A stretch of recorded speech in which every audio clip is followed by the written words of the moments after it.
ये कहानी अमन नाम के एक 26 साल के व्यक्ति की है जो एक आईटी कंपनी में जॉब करता था। उसे आज काम करते हुए काफी देर रात हो गई थी। वो रात के 12:30 पर घर जाने के लिए रवाना हुआ। बाहर बारिश हो रही थी।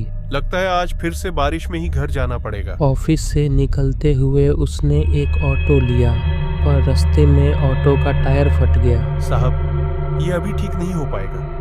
सभी दुकान बंद है। आप कोई दूसरा ऑटो कर लो। और आखिरी मेट्रो 12:30 पर निकल गई थी। अमन ऑटो से निकलकर पैदल चल पड़ा। बगल में उसे एक बंद पड़ा मेट्रो का स्टेशन दिखा, जिस पर लिखा था प्लेटफॉर्म 0। वो एक अंडरग्राउंड बेसमेंट वाला स्टेशन था। बारिश तेज हो रही थी।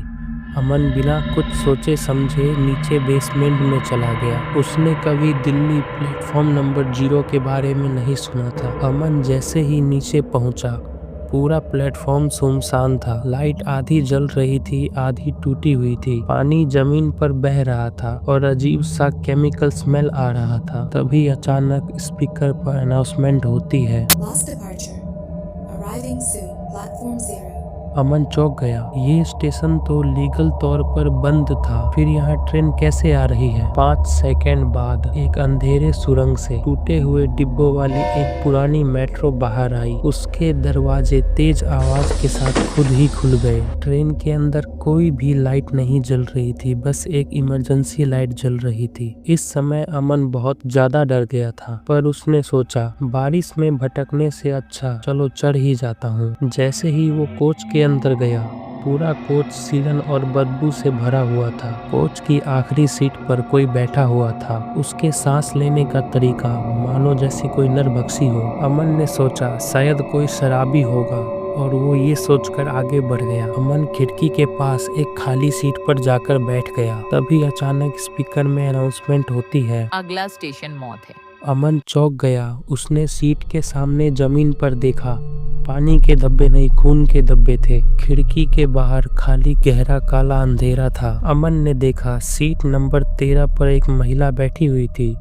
चेहरा सफेद, आंखें भूरी काली, बाल बहुत लंबे पैरों तक। महिला धीरे धीरे अमन की तरफ मुड़ती है और उससे कहती है, तू जिंदा है ना? अमन पीछे हट गया। उसके पसीने छूट गए। महिला फुसफुसाई, इस ट्रेन में सब लोग मर चुके हैं, बस तू गलती से बच गया है। पीछे बैठा नरभक्षी आदमी अचानक खड़ा हो गया और उसने अपना सिर उठाया। उसका चेहरा पूरा चपटा हो गया था, मानो जैसे किसी ने कुल्हाड़ी से उस पे वार किया हो। उसके सिर में 2 छेद थे जहां से धुआं निकल रहा था। अब वो दोनों अमन की तरफ बढ़ रहे थे। अमन ट्रेन के दूसरे कोच में भागा, लेकिन दरवाजा बंद पड़ा था। कोच खुद ब खुद जुड़ने व टूटने लग रहे थे, मानो जैसे ट्रेन जिंदा हो। हर खिड़की के बाहर कोहरे में बस एक सफेद परछाइयां दिख रही थी, बिना आंखों की, बिना शरीर की। अमन मेट्रो के दरवाजे को लात मारता रहा। आखिरकार वो दरवाजा खुला। वो प्लेटफॉर्म जैसे किसी दिखने वाले फ्लोर पर गिरा, लेकिन वो प्लेटफॉर्म नहीं था। वो एक बहुत बड़ा कमरा था जिसमें हजारों सीटें थी। हर सीट पर एक खोपड़ी रखी हुई थी और वो सब अमन की तरफ देख रही थी। तभी अचानक एक परछाई अमन के सामने आती है। अमन से सिर्फ 1 फीट दूरी पर। परछाई ने अपना हाथ बढ़ाया। हाथ पर उंगलियों की जगह हड्डियां थी। वो बोला, हर ट्रेन का एक आखिरी यात्री होता है और हर प्लेटफॉर्म का एक आखिरी नाम। आज वह नाम तेरा है।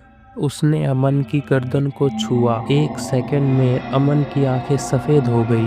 चेहरे पर कोई एक्सप्रेशन नहीं, सांस रुक सी गई। अगली सुबह 4 बजे मेट्रो मेंटेनेंस के लोग प्लेटफॉर्म 0 पर आए। उन्हें एक पुराना डस्टी मेट्रो कोच मिला जिस पर जंग लगा हुआ था। बस दरवाजे पर एक ताजे खून से लिखा हुआ नाम था, लास्ट पैसेंजर अमन। और अंदर सीट नंबर 13 पर एक नई आकृति बैठी हुई थी। उसने अपना सिर नीचे की तरफ झुका रखा था। अब प्लेटफॉर्म 0 की मेट्रो एक नए यात्री को ढूंढ रही है।